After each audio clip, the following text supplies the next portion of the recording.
তুমি এত চিল্লাচিল্লি করো কে? এক জায়গায় যাচ্ছে তুমি দেখতে চাও না? আরে তুমি যে জায়গায় যাও আগে ঘর ভাড়া দিয়া তারপর যাবো আজকে।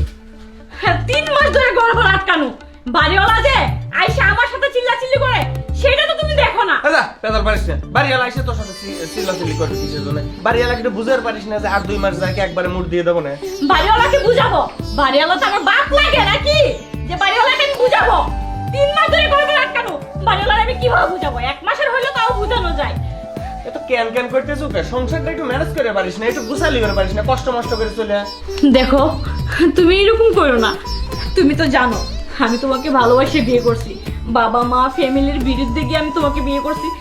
এখন যদি তুমি এরকম করো তাহলে ওরা কি বলবে? ওরা প্রথমেই বলছিল যে তুমি ভালো না, তারপর আমি ওদের কথা শুনি নাই, শুধু তোমাকে ভালোবাসিয়া তোমার কাছে চলে আসছি। আর তুমি এরকম করো না।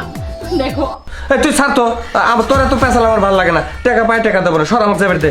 ভাইয়েরা কিন্তু আমাকে কুপ্রস্তাব দেয়। উনি আমাকে বলছে ঘর ভাড়া না দিতে পারলে ওনার সাথে সময় কাটাতে। তাতে এমন কি খারাপ কইছে ক? তুই দে, দিয়ে এগুলো শোধ করে দে। একটু দিলি পরে কি হয়? ক্ষয় যাওয়ার জিনিস নাকি? যা দে। কি বলতেছো তুমি এসব? ছি, তুমি আমার স্বামী হয়ে আজকে এই কথা বলতে পারলা? ঠিক আছে, তুমি যেহেতু এটা বলতে পারছো তাহলে আমিও করতে পারবো। হাসো আজকে বাড়িওয়ালা।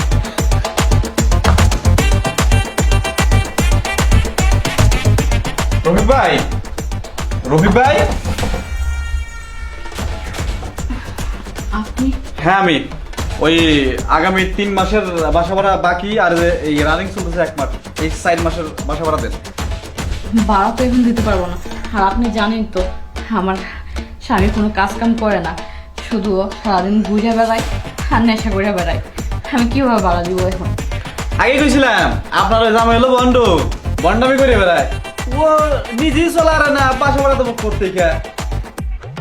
আর তাছাড়া আমি কিন্তু আপনাদের একটা প্রস্তাব দিয়েছিলাম, অমন না পারেন বাসা ভাড়াটা এমনি সত্য লুতো হয়, আমার বাসা ভাড়াটা কমে গেল, তাতে আমারও একটু ভালো হলো।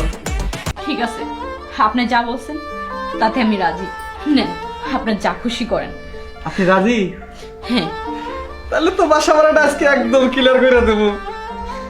ঠিক আছে, 3 মাসের না 8 মাসের ভাড়া আজকে শোধ করে দেবো। তাহলে চলো। ঠিক আছে, তাহলে আপনারই করবো না, আমি অক্ষণে যাই। গরমে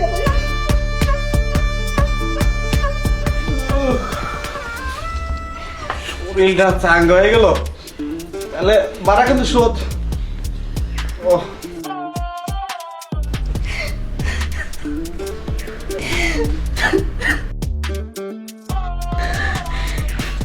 আমার সাথে যা হয়েছে আজকে ঠিকই হয়েছে, কারণ আমি আমার বাবা মা ফ্যামিলির বিরুদ্ধে গিয়ে ভালোবেসে বিয়ে করেছিলাম, তাদের মনে কষ্ট দিয়েছিলাম, তাই আজকে আমার এই অবস্থা।